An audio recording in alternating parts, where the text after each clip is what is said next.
enzimático, el páncreas enzimático, ¿no? Entonces, normalmente glándulas anesas tienen que ver con la parte enzimática. Pero acá, desde el punto de vista de la motilidad, estamos hablando justamente de la parte mecánica. Aunque hay que recordar que antes de ver la parte del tubo digestivo, hay una parte mecánica que la desarrolla justamente los músculos masticadores. Es decir, los dientes, como ustedes saben, vamos un poco a recordar, los dientes tienen una serie de estructuras cuya composición obviamente difiere del hueso en el porcentaje de agua. Entonces, estas estructuras, que como ya sabemos son 4 tipos, ¿no? Hablamos de los incisivos, caninos, premolares y molares. Como ya sabemos, en el ser humano se divide en 2 denticiones, ¿no? Hay una primera dentición, también se llama dentición decidual o también temporal o dientes de leche, que son en total 20, y luego viene la dentición permanente, que vienen a ser 32 en este caso. Dentro de ellos sabemos que hay una fórmula dentaria, nunca hay que olvidarla, ¿no? ¿Cómo es una fórmula dentaria? La fórmula dentaria es cuando, imaginémonos que hacemos un corte sagital, ¿correcto? Un corte sagital y tomamos una mitad, y de esa mitad contamos los dientes arriba y abajo. Entonces los incisivos son 2 acá y 2 acá, 2 sobre 2. Incisivos, 1 sobre 1. ¿Sabemos o no? Y luego, ¿qué viene? Los molares. O sea, los molares que vienen a ser 2 sobre 2. En el caso, que total sería 10, la fórmula dentaria es la mitad del número de dientes, ¿no? Y en el caso de la fórmula, en este caso de los dientes definitivos, es 2 sobre 2, ¿no? Incisivos 2 sobre 2, caninos 1 sobre 1, premolares 2 sobre 2 y molares 3 sobre 3. Que si tú sumas te va a dar 16, que es la mitad de 32. Ahora, los procesos que se llevan a cabo en la boca participan justamente los músculos masticadores, que son en este caso el macetero, el temporal y los pterigoideos medial y lateral, ¿no? Estos de acá sabemos que están inervados por qué par craneal. ¿Cuál? Quinto par. ¿Qué rama? La maxilar. ¿Cómo que la rama maxilar? Mandibular. ¿Cómo que la rama mandibular? Ay, no. No. Porque la primera la sensible. La primera principal. A ver. Vamos a recordar. Ya empezamos mal. Recordemos nosotros que el trigémino tiene 2 núcleos. Un núcleo sensitivo y un núcleo motor. El núcleo sensitivo tiene 3 ramas, que es el núcleo mesencefálico, el núcleo principal y el núcleo espinal. ¿Correcto? Ahora, de esos núcleos van a ser, al momento de salir, porque él abandona, ¿no? Abandona por la protuberancia, va a formar un ganglio, es el ganglio de Geyser. Y el ganglio de Geyser va a dividirse en 3 ramas: la V1, que es la rama oftálmica, la V2, que es la rama maxilar, y la V3, que es la rama mandibular.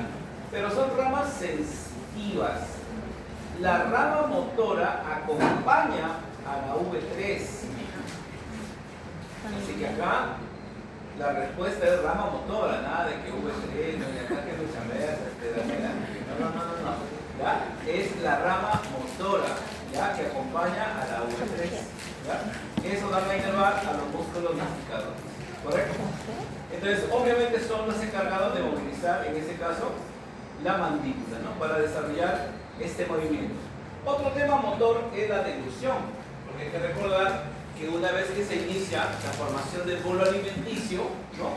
Esta formación del bolo alimenticio tiene 2 partes, ¿no? Una parte mecánica, que es la que estamos hablando, y una parte enzimática a través de la saliva, ¿no? A través de la tialina. Como sabemos nosotros, la tialina es la que inicia el metabolismo de los carbohidratos. ¿Cierto?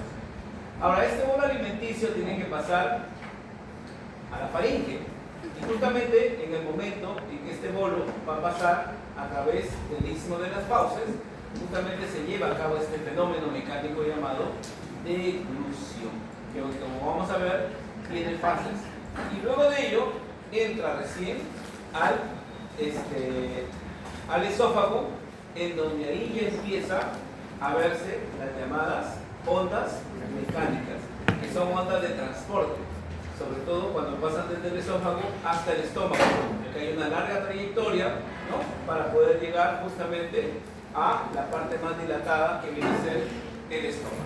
Entonces, bajo ese contexto, muchachos, vamos a ver entonces que las fibras musculares del tubo digestivo, como pueden ver acá, están conectadas eléctricamente.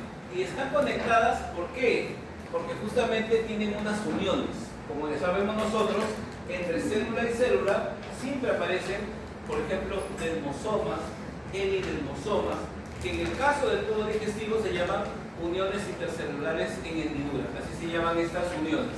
Y estas lo que hacen justamente es permitir que se puedan contraer de manera simultánea, así como lo hacen los discos intercalares, ¿no es cierto?, a nivel del corazón.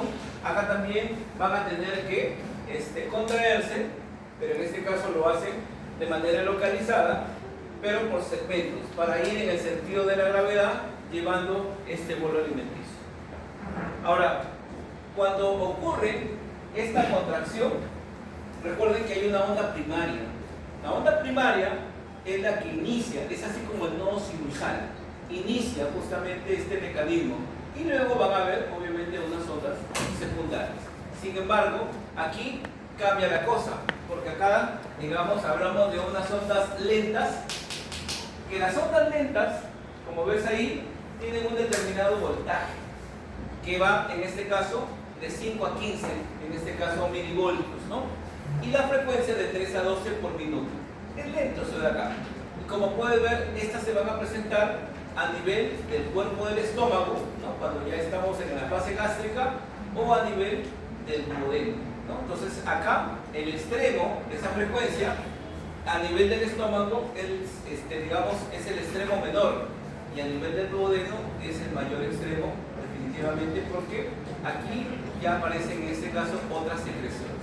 Se dice que estas ondas ya lentas se van a dar justamente gracias a la presencia justamente dentro del espesor del tubo digestivo de unas células que se llaman las células de Cajal.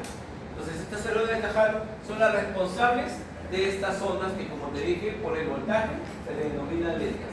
En cambio, las otras ondas, que son las ondas de espiga, pueden llegar hasta 40 milivoltios. ¿Estamos de acuerdo? De ahí entonces que, como vemos, ¿no?, el voltaje es mucho mayor, y eso va a determinar que forme justamente, o sea, mientras la onda lenta, ¿no?, hace una elevación, esta de acá hace una espiga. Por eso justamente esa denominación. Y esto de acá normalmente lo vamos a ver normalmente en los esfínteres, ¿no? En los esfínteres es donde se genera la mayor fuerza. Por ejemplo, a nivel pilórico, a nivel del esfínter esofágico superior, esfínter esofágico inferior. En esos esfínteres es donde vamos a encontrar la presencia justamente de estas espigas, porque obviamente estas son dependientes del músculo y necesitan en este caso una mayor fortaleza para desarrollar. Ahora, ahí lo podemos ver dentro de la gráfica cuando hablamos de ondas lentas, ¿estamos de acuerdo?, en el estado de reposo, y cuando hablamos de espigas. Ahora, recuerda que acá hablamos de reposo normalmente cuando han pasado aproximadamente 4 horas después de la alimentación. 4 horas, imagínate. La persona puede entrar y por eso se genera una marea alcalina, ¿no? Comes algo y de ahí la que quieres tu siesta y todo eso, ¿no? Pero durante la ingesta, entonces vamos a ver una serie de estímulos. Y normalmente los estímulos, muchachos, como pueden ver, no siempre pueden ser estímulos químicos. ¿Por qué? Porque el solo hecho de pensar, por ejemplo, ¿no?, son las 1 de la tarde, ¿no?, y ya estás imaginando, ¿no?, que han preparado en casa, ¿no es cierto? Ese simple estímulo nos permite desarrollar un estímulo parasimpático. Recuerden que la parte parasimpática se encarga de la secreción, de la inervación de todas las glándulas del tubo digestivo.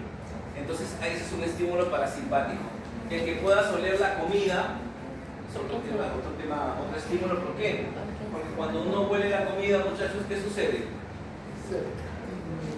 lo que hace normalmente la mucosa olfatoria a través del moco es disolver esa sustancia química y luego a través de un fenómeno de transducción, ¿sí?, se reconoce y viaja a través de lo que es el bulbo olfatorio, cintilla olfatoria, y se va a desarrollar justamente mecanismos para producir algunas sustancias que van a ir a actuar sobre las células parietales, y estas células parietales son las que finalmente van a provocar, muchachos, la liberación de gastrina, ¿no es cierto? Gastrina primero y luego con la presencia del HCl. ¿Estamos de acuerdo? Entonces hay todo un mecanismo para llevar a cabo, en este caso, este fenómeno. ¿Estamos de acuerdo? Ahora, cuando estas células, eso ya lo saben, ya eso lo venimos hablando todo el tiempo, cuando una célula recibe un estímulo, ¿qué sucede? Se despolariza. Y esta despolarización, como ustedes ya saben, ¿por qué se da?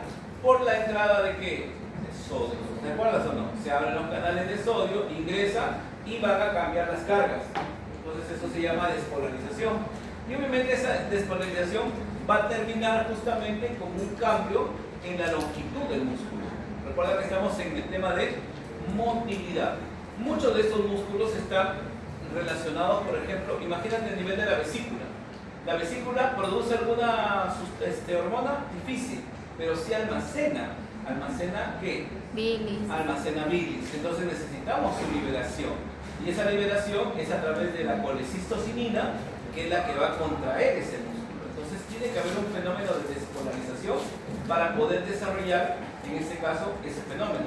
O en el caso de que de repente haya un transporte, vuelvo a repetir, en el cual tenga que transitar ya sea el bolo alimenticio, el quimo o kilo, ¿no?, dependiendo de la zona, para poder llevarlo, en este caso, en el proceso digestivo.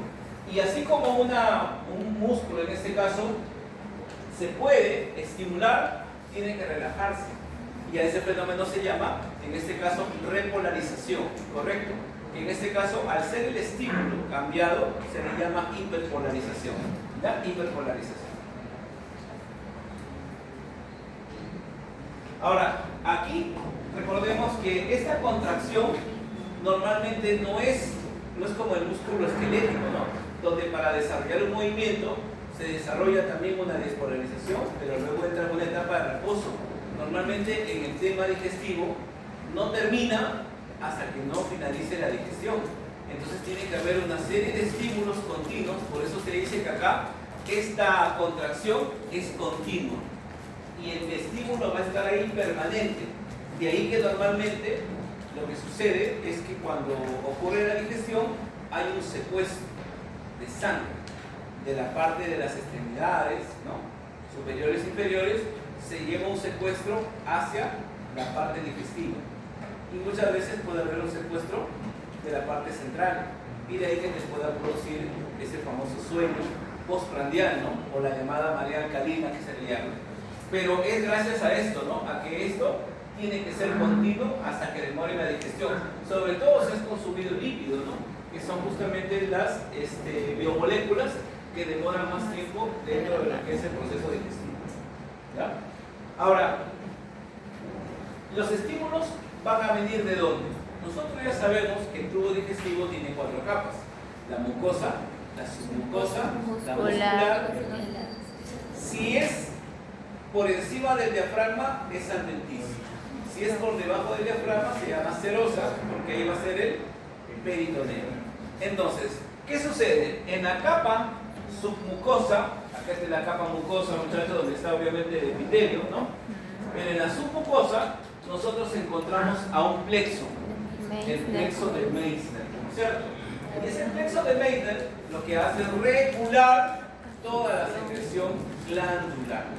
Glándulas mucosas, correcto, las glándulas, en este caso gástricas, las glándulas intestinales y por supuesto las glándulas de lo que es las criptas del Lieberkühn, que se encuentran también a nivel del intestino grueso.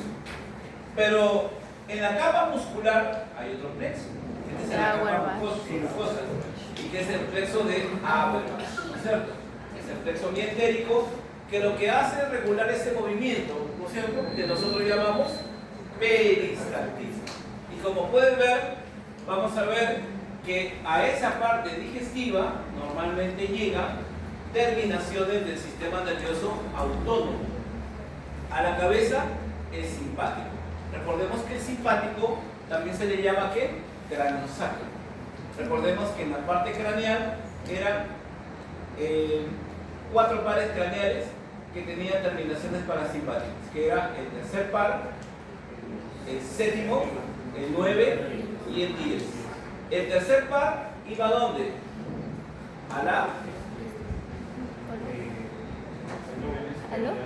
Al músculo ciliar, ¿no es cierto? El músculo del iris, ¿no es cierto? Para producir miosis. Luego teníamos el 7 y el 9, que van a ir ¿a dónde? Salivales, ¿no es cierto? Que era la inervación parasimpática. Pero el 10, que es el vago obviamente entra a toda la parte, ¿qué? A toda la parte digestiva, respiratoria, porque va al bronquio también, ¿no es cierto? Entonces, toda la inervación que, como puedes ver acá tú, la parte parasimpática va a llevar fibras tanto al plexo submucoso. Por eso es que cuando se activa el parasimpático, todas las secreciones son posibles, pero cuando se activa el simpático se inhibe la secreción. La única glándula estimulada por el simpático durante una actividad son las sudoríparas, pero otras glándulas no se activan. En cambio, cuando está el parasimpático se activan todas las digestivas. En otras palabras, mientras tú comes, estás en un estado parasimpático, porque obviamente de manera inconsciente, por supuesto, todas las secreciones, ¿no?, están justamente liberándose para llevar a cabo el proceso de la digestión. Sin embargo, el simpático también tiene una influencia ahí. ¿Por qué? Porque de esa manera lo va a regular. No podemos estar secretando todo el tiempo. ¿Estamos de acuerdo? ¿Por qué? Porque estos productos, empezando por el HCl, tienen un efecto nocivo, ¿cierto? Y por lo tanto no pueden liberarse de esa manera. ¿Ya? Bien. Entonces, ese plexo mioentérico, ¿ya?, ¿qué funciones en este caso va a cumplir? Como ves ahí, dice aumenta la contracción tónica de la pared intestinal. Entonces, quiera que no, el intestino, el peristaltismo, muchachos, ese peristaltismo, no va a haber un momento en el cual no haya movimiento. Por eso es que una cosa, cuando una persona se le evalúa, ¿no?, con el estetoscopio, la parte abdominal, recuerda que en la parte torácica, ¿te acuerdas o no? Primero, ¿cuál era? Inspección, palpación, percusión y auscultación. Ese es el orden para hacer la evaluación semiológica. Pero acá es al revés. Acá, ¿cuál es lo primero? La auscultación. Cuando tú auscultas, pones el estetoscopio en la pared abdominal, ¿qué es lo que vas a escuchar? Ruidos hidroaéreos. Y los ruidos hidroaéreos son sinónimo ¿de qué? ¿De que hay? Peristaltismo. ¿Estamos de acuerdo? No, ahora, ¿debe haber o no? Sí, porque ¿cuál es lo anormal? Que no haya ruidos hidroaéreos. Cuando no hay ruidos hidroaéreos, uno puede hablar de lo que se llama un hilio paralítico. De repente la persona podría tener una estrangulación, porque a veces puede haber una rotación de los intestinos y obviamente se pierde en ese caso el peristaltismo. Y aumentados es lo común, ¿no? Una persona, por ejemplo, que está con deposiciones líquidas, ¿no?, a cada momento, tú le pones ahí la campana del estetoscopio, o sea, aparece el periódico, ¿no? Así, ¿no? Entonces, está totalmente elevado, pero normalmente es cuando hay un trastorno de ese tipo. Pero lo que preocupa en este caso es que no escuches, ¿ya? Ahora, en una persona estable, de repente el estetoscopio está mal logrado, ¿no? Pero normalmente siempre se le escucha, lento, pero se le escucha. ¿Estamos de acuerdo? Lo que quiere decir entonces que el peristaltismo siempre va a estar presente. O sea, cuando uno dice contracción tónica, hablamos de una tonicidad, o sea, siempre va a haber un movimiento. Pensando que nosotros cada vez que hablamos, piensa en esto, también vamos a pasar que saliva, ¿no? Y la saliva obviamente estimula también a otras glándulas. ¿Qué más? aumenta la intensidad de las contracciones. Eso se da cuando ingieres alimentos, desde que estás masticando, el estímulo que era pequeño se transforma, ¿te acuerdas o no? La onda lenta se transforma en una espiga, ¿no es cierto? Entonces eso provoca que haya una intensidad de esas contracciones. Y la frecuencia se refiere al número, ¿no es cierto? Entonces, mientras más alimento consumes, esto también empieza a aumentar tanto su longitud de onda como su frecuencia. Y la velocidad, que es el otro factor. Aquí, por ejemplo, en el tema de la velocidad, normalmente eso se debe a que hay biomoléculas que se pueden digerir antes que otras. Tú lo sabes, no es lo mismo, ¿no es cierto? Por eso es que muchas de ellas aumentan en este caso su velocidad. ¿Por qué? Porque ya no necesitan, digamos, por ejemplo, en el tema del estómago, sabemos que los dos esfínteres se cierran, hay ondas de amasamiento y no va a pasar de un lado hacia otro. Pero hay alimentos que simplemente no necesitan tanto amasamiento, entonces esa velocidad va a aumentar ahí. Mira la cantidad de neurotransmisores que tenemos en la parte digestiva. O sea, hay muchos mecanismos acá. La acetilcolina, como ya sabes, es parte muscular. En el caso de la noradrenalina, también. Ambas, como hemos visto, van a actuar sobre lo que es el tubo digestivo, tanto en el tema del plexo mientérico como del plexo, en este caso, de Meissner. Pero otras sustancias, como ves ahí, regulan otros mecanismos. En el caso de la CCK, que es la colecistocinina, hemos visto que va a producir la contracción de la vesícula biliar. En el caso, por ejemplo, de la somatostatina, lo que hace normalmente es regular a lo que es la insulina y al glucagón. Entonces, hay una serie de hormonas que van a generar un equilibrio, pero como te dije, esto dentro de la parte enzimática, ¿ya? Y esa es la inervación, ese cuadro de repente lo recuerdes, donde podemos ver claramente que el simpático, correcto, a nivel, miren acá, desde esta parte amarilla arriba, ahí es la parte craneal, ¿no? Ahí están los 4 pares craneales que van a tener diferentes efectos. Pero, como puedes ver, desde la parte digestiva, pancreática y biliar, estos tres tienen que ver con ¿quién? Con el vago. El vago se encarga de regular esta secreción, estimula la secreción de estas tres estructuras: tubo digestivo, páncreas y por supuesto vesícula biliar. Aclarando que a nivel del páncreas tiene que ser jugo pancreático. ¿Estamos de acuerdo? Jugo pancreático, no estamos hablando del páncreas endocrino. En cambio, al simpático, que como ya sabes se le llama también toracolumbar, que esa es su sinonimia, entonces desde lo que es la T1, ¿estamos de acuerdo?, hasta la L4, vamos a ver que hay diferentes segmentos, es decir, el simpático tiene más influencia por segmentos sobre estas regiones. Entonces, también van a actuar sobre órganos digestivos, sobre el páncreas y sobre la vesícula, igual que acá. Pero el mecanismo, ¿cuál es? ¿Estimular? No, es inhibir. ¿Estamos de acuerdo? Inhibe estas tres secreciones. ¿Estamos de acuerdo? Va a inhibir o contrarrestar el efecto del parasimpático. Ahí podemos ver ya, digamos en detalle, los segmentos si es que queremos verlos, ¿no? Para cada región. Aquí podemos ver el segmento de la parte digestiva, ¿sí o no? La parte biliar y la parte pancreática. Entonces, si queremos ver desde lo que es T7 hasta T9, son los segmentos medulares, o los nervios, en este caso raquídeos, ¿ya? T7, T9, responsables de regular, de inhibir en este caso, la secreción de esas tres regiones, ¿ya? No olvidarlo. Ahora, nosotros acá también vamos a encontrar, recuerda algo, una cosa son reflejos somáticos, cuando uno habla del reflejo aquileo, el reflejo rotuliano, ¿no? El reflejo del tríceps, son reflejos de músculos que están unidos al hueso.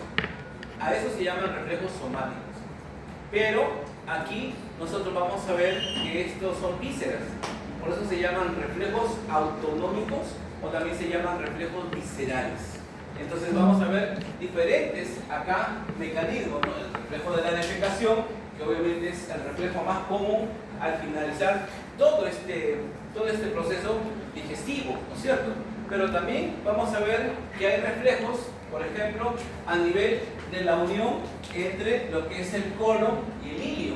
Entonces ahí vamos a ver que estos reflejos lo que hacen es regular, es decir, el alimento, mientras no esté totalmente metabolizado, no puede pasar a otro segmento. Entonces, ese reflejo lo que hace justamente es inhibir esos mecanismos, ¿ya? Inhibir esos mecanismos. Y finalmente vemos acá la parte de la propulsión. Es decir, cuando uno ve cómo es, por ejemplo, el esófago es un tubo, pero no es un tubo con una luz abierta, no, es una luz cerrada, muchachos, una luz cerrada. Lo que quiere decir entonces que para que el alimento pueda pasar de una región a otra, primero la onda lo que hace justamente es, la onda primaria, empieza a desarrollar un movimiento y lo que hace es producir ondas de propagación. En esas ondas de propagación hay una apertura y cierre. Como pueden ver acá, primero el bolo alimenticio ingresa aquí, se abre, correcto. Una vez que pasa, aquí se va a cerrar, correcto. Y luego acá aparece otra onda de propulsión, correcto. Lentamente esta onda se propaga y luego vuelve a avanzar. Este espacio que estaba distendido ahora se cierra, ¿correcto o no? Y luego nuevamente se va a aperturar. Entonces, poco a poco, o sea, no es que se abra todo el esófago y cae el alimento, no. Va por segmentos, ¿correcto? ¿Y esto de qué va a depender? Va a depender de la onda. Cómo esta onda se empieza a aperturar y luego va a permitir el avance, en este caso, de este bolo alimenticio. ¿Ya? Este bolo alimenticio. Ahora, cuando hablamos del tubo digestivo desde el esófago, normalmente es un movimiento de propulsión, o sea, un movimiento de arrastre, en el cual el bolo alimenticio avanza lentamente en el sentido de la gravedad. Eso es el avance normal de este movimiento. Pero, escúchame acá, esa es la razón también por la cual el esófago, debido a que va a estar en contacto con una masa, ¿no? Como es el bolo alimenticio, ese bolo alimenticio entra en contacto con el epitelio y lo que hace justamente es provocar un rozamiento. Y eso explica por qué el epitelio tiene que ser poliestratificado plano no queratinizado. Entonces, esa es la razón, ¿ya? Porque si no, no tendría sentido que tenga ese epitelio, pero es por el contacto que tiene durante la propulsión. Pero cuando llega al estómago, recuerda que en el esófago no tiene glándulas, por si acaso, carece de glándulas. Entonces acá no hay digestión, pero en el estómago sí va a haber digestión. Entonces ahí tiene que desarrollar otros movimientos. Por eso es que el estómago tiene triple disposición muscular. Recuerda, el esófago era cile, circular interna, ¿te acuerdas o no? Y longitudinal externa. Pero ¿qué va a pasar en el estómago? ¿Cómo es? En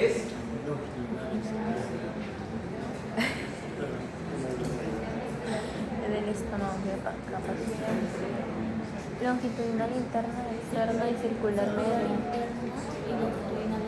Son tres.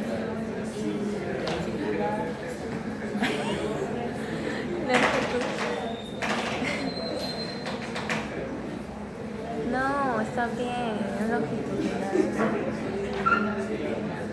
¿Cómo era? Circular, longitudinal.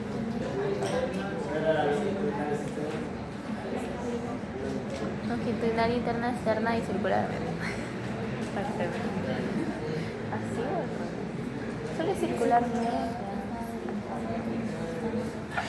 Sí. Entonces es interno.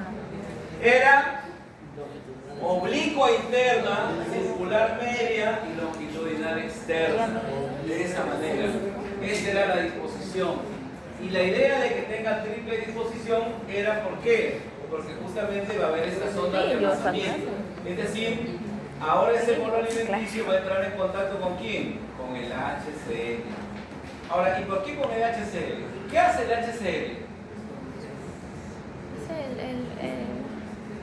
¿Qué hace el HCl? El ácido clorhídrico, pues. ¿Qué hace? ¿Qué hace? ¿Qué hace con el bolo? Lo transforma.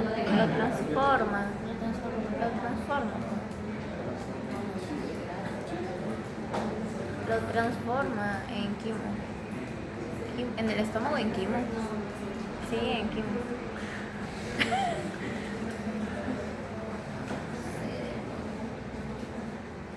El HCl tiene dos funciones.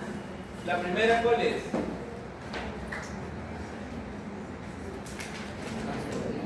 Sí, transformar, o sea, como que Transformar el el bolo. pexinógeno en pexina.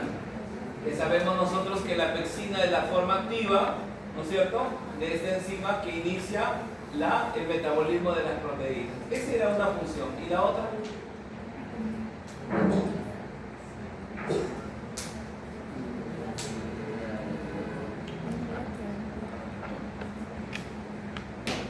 Es bactericida. ¿Ya?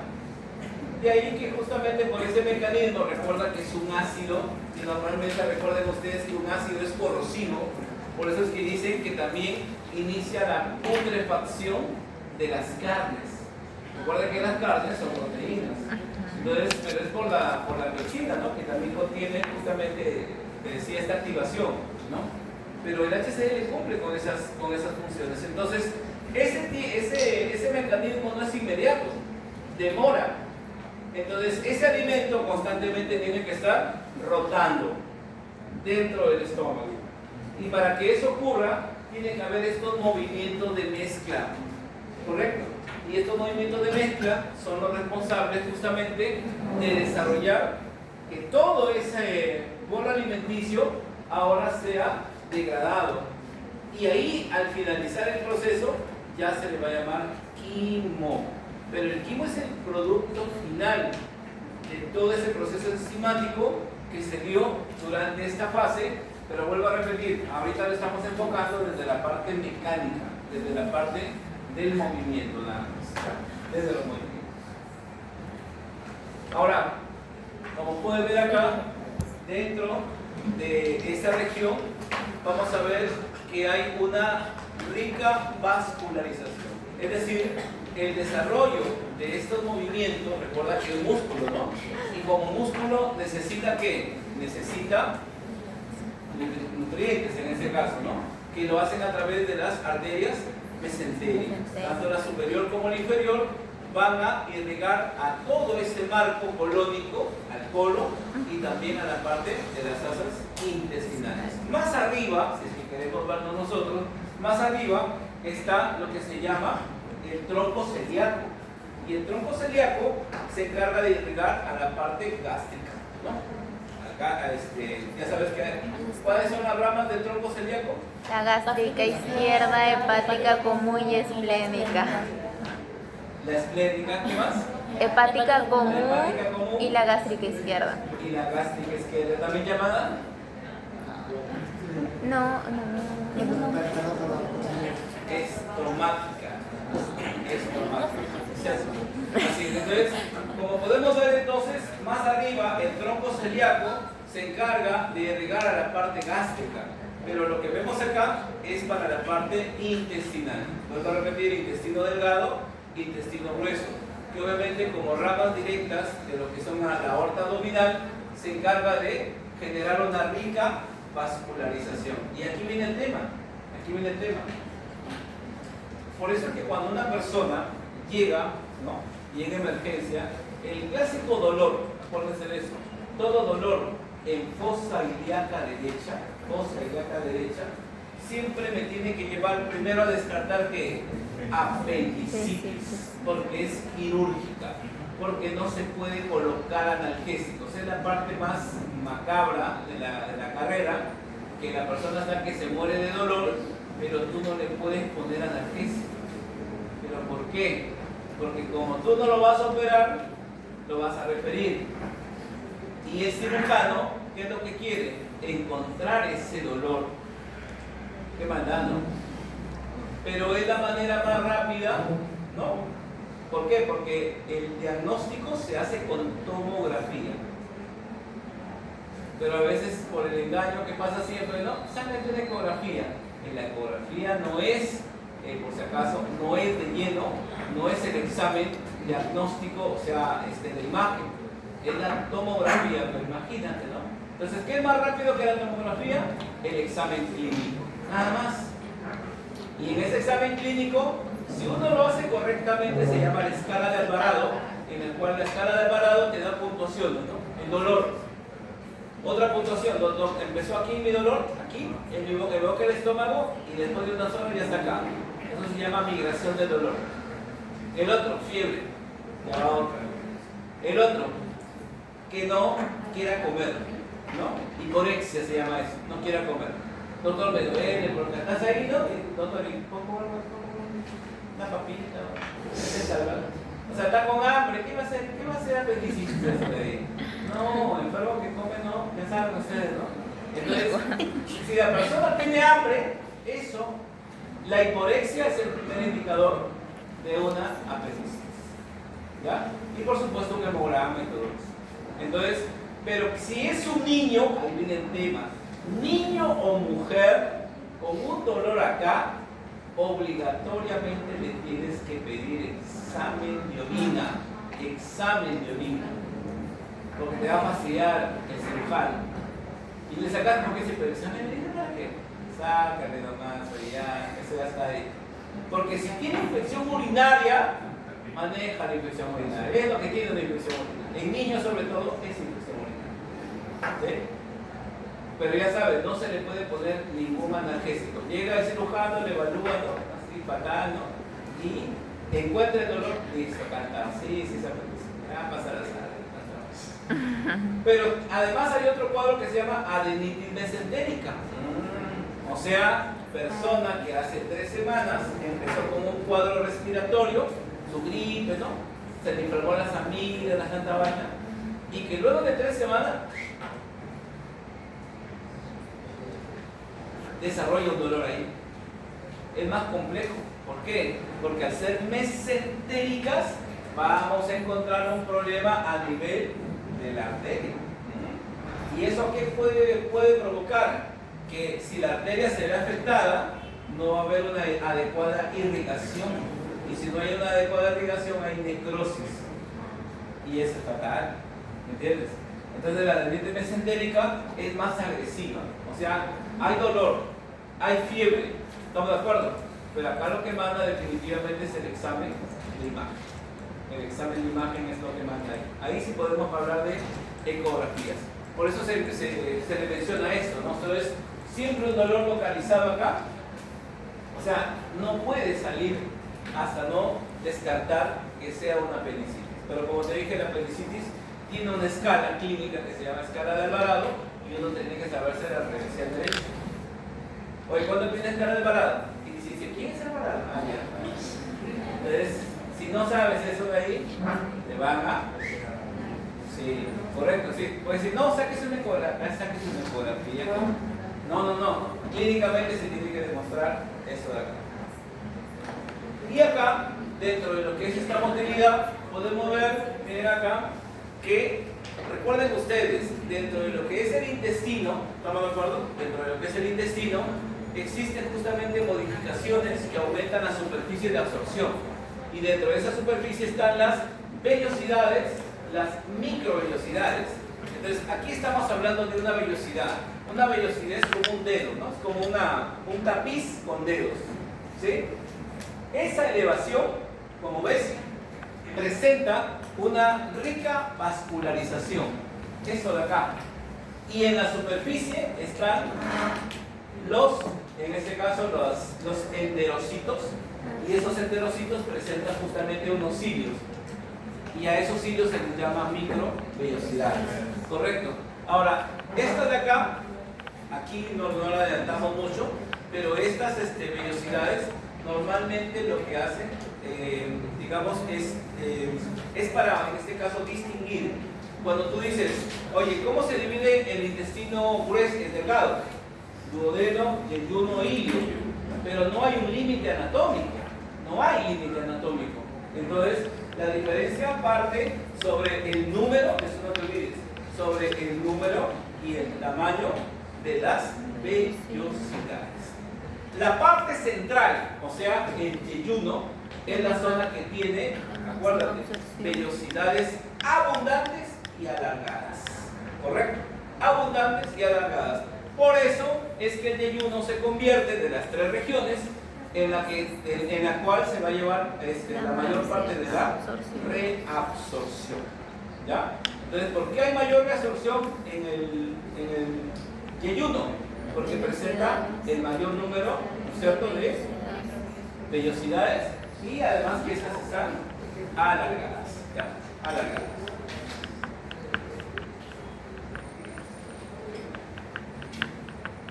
Y ahí estaba lo que te había mencionado, ¿no?, acerca de este fenómeno. Entonces, hay todo un estímulo para que se pueda llevar a cabo esta masticación. ¿Estamos de acuerdo? Ingresa, se desarrolla ese mecanismo, pero recuerdan ustedes que como músculo también se tiene que relajar. Es decir, tiene que haber un reflejo inhibidor, ¿correcto?, para que se relaje y luego pueda desarrollar otra vez ese mecanismo de masticación. Se dice que para que haya una adecuada masticación se debe masticar 72 veces. A nadie lo hace, ¿no? Difícil, no te vas a tratar. La agarras como película, ¿no? Difícil, ¿no? ¿Cómo qué? Pero obviamente son términos en este caso, ¿no? Claro, hablamos de masticación con las abuelitas, pues, ¿no? Que cuando se sientan, ¿no? O sea, que 2 horas, ¿no? Y ahí sí, pues, ¿no? Se cumple ese detalle, ¿no? Dice, pero no, la gente que chambea, la gente que está de blanco, ¿no? ¿Cómo hacer esto? Es imposible, ¿no? Claro. Pero deben de saber entonces que hay un reflejo de distensión e inhibición que regula estos pasos, ¿ya?, para la contracción y para la relajación de estos músculos, ¿no? Ya la inervación ya la conoces tú, ¿no? Y luego vemos este tema que también lo hemos revisado acerca de la deglución. No olvidar, muchachos, que la parte faríngea está inervada por el glosofaringeo, por el noveno par, y que él es el que se encarga también justamente de estos movimientos, ¿no? Entonces, cuando el alimento llega acá, genera un estímulo en la pared posterior y de esa manera se va a desencadenar, ¿estamos de acuerdo?, ese fenómeno de ondas y además recordemos que también eso va a permitir que la epiglotis, ¿correcto?, se una, ¿no?, a la pared para que impida de esta manera el paso de los alimentos a la vía respiratoria. Ahora miren acá, estos centros que vemos acá, que como vemos está en contacto con la parte del tronco cerebral, ahí vamos a encontrar justamente el centro de la deglución. Y estos son los que van a inervar toda esta región. Acá para la deglución y acá para iniciar los movimientos, ¿te acuerdas o no? Los movimientos de propulsión. Y eso va a provocar que el alimento o el bolo sea llevado en el sentido de la gravedad. Esas son las fases, muchachos, las fases que explican cada paso. Porque aquí recordemos que hay una fase orofaringea, ¿estamos de acuerdo? Hay una fase esofágica también. Entonces, cada una de ellas va a permitir que haya justamente un mecanismo. Entonces, primero, como ves ahí, cuando tú masticas el alimento, para que pase hacia atrás, entonces se tiene que elevar el paladar. ¿Estamos de acuerdo? Para que las coanas, ¿estamos de acuerdo? Recordemos que las coanas comunican justamente la rinofaringe, ¿te acuerdas o no?, con las fosas nasales, para que el alimento pueda pasar por ahí. De ahí que cuando uno a veces de broma, ¿no?, a veces estás en pleno break, ¿no?, y alguien te hace una broma y todo eso, ¿no es cierto? A veces con todos esos cambios de emociones, la persona, ¿no?, le gana, ¿no? La emoción, se vacila, ¿no? Y le puede salir el alimento por la nariz, ¿no? El alimento, los tallarines, ¿no? Todas esas cosas, ¿no? Puede pasar, ¿no? Pero para que veas entonces que normalmente el paladar tiene que evitar ese paso. Entonces, es el primer episodio dentro de la deglución. Luego, como puede ver, van a los músculos que están a los lados de lo que es la pared posterior, que se llama los palatoglosos, que en realidad son unos arcos, ¿ya? Entonces, entre ellos hay unos pliegues, y esos pliegues, lo que nosotros normalmente vemos es que se van a desplazar hacia la línea media para evitar también justamente que haya, en este caso, un reflujo. De esa manera el alimento continúa, en este caso, descendiendo. Y luego, el esfínter esofágico superior, que inicialmente estaba contraído, se va a relajar para que el alimento ya pueda continuar hacia la parte del esófago, a la parte del esófago. Entonces ahí, como pueden ver, hay todo un control nervioso, ¿ya? Que parte, como hemos hablado, de lo que viene a ser que el tronco cerebral. Y todos ellos, como pueden ver, en el caso del quinto par, ¿por qué el quinto par? Porque el quinto par tiene que ver con el movimiento masticatorio. ¿Por qué el noveno par? Porque tiene que ver con los músculos de la faringe. ¿Por qué el décimo? Por la epiglotis. Recordemos que la epiglotis, ¿te acuerdas o no? Tiene que cerrarse para que pase y la inervación normalmente en la epiglotis viene a ser del décimo. ¿Y el 12 por qué? ¿El 12 por qué? Claro, los músculos de la lengua, pues, ¿cierto? Hay que recordar que todo este movimiento masticatorio desarrolla este movimiento muscular y esto se va a elevar, ¿o no? ¿Cierto? Se eleva para que el alimento pueda pasar. Entonces también participa el par número 2. ¿Ya? Ahora, exactamente acá estamos hablando de lo que es la parte vulvar, ¿no? La parte vulvar asociada al bulbo raquídeo y la parte protuberancial, ¿ya? Bulbo protuberancial. Esa es la fase esofágica que te había mencionado. Eso ya lo pasamos, ¿ya? Y ahí está el resumen de las 3 fases que te había dicho, ¿no? Fase a fase, cada paso, qué es lo que va ocurriendo. Y ahí te mencionaba las degluciones, ¿no? Las degluciones que se podían dar justamente por hora, ¿ya? Y acá estamos viendo el otro mecanismo, cómo va pasando el bolo alimenticio. Te decía, ¿no? La propulsión normalmente es anterógrada, es decir, parte de un punto y avanza, ¿no es cierto? En ese caso, desde el esfínter esofágico va hasta el estómago.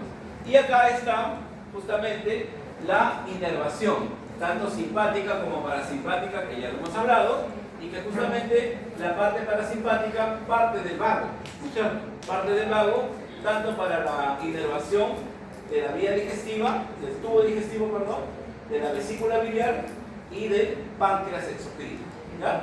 Y te acuerdas que te había hablado de estas células intersticiales de Cajal que estaban relacionadas con quién?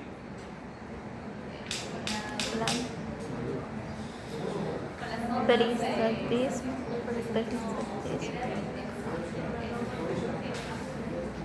Ondas que lentas, con las ondas lentas, estamos de acuerdo, con eso estaban relacionadas ahí. Y el paso también, como ves ahí, ¿no? Del bolo alimenticio, ¿no? Desde lo que es acá, ¿no? El paladar se eleva, volvemos otra vez, ¿no? Para cerrar las coanas, ¿o no? ¿Sí? Las coanas. Pero es el epiglotis, ¿no? ¿Estamos de acuerdo? Entonces, cuando ya desciende, correcto, se activa acá para que ésta se cierre, ¿cierto? Se cierre y evite el paso a la vía digestiva. Y por supuesto, ya cuando pasa a los costados, va a pasar directamente al esófago. ¿Ya? Al esófago. Y ahí nos quedamos, muchachos, pero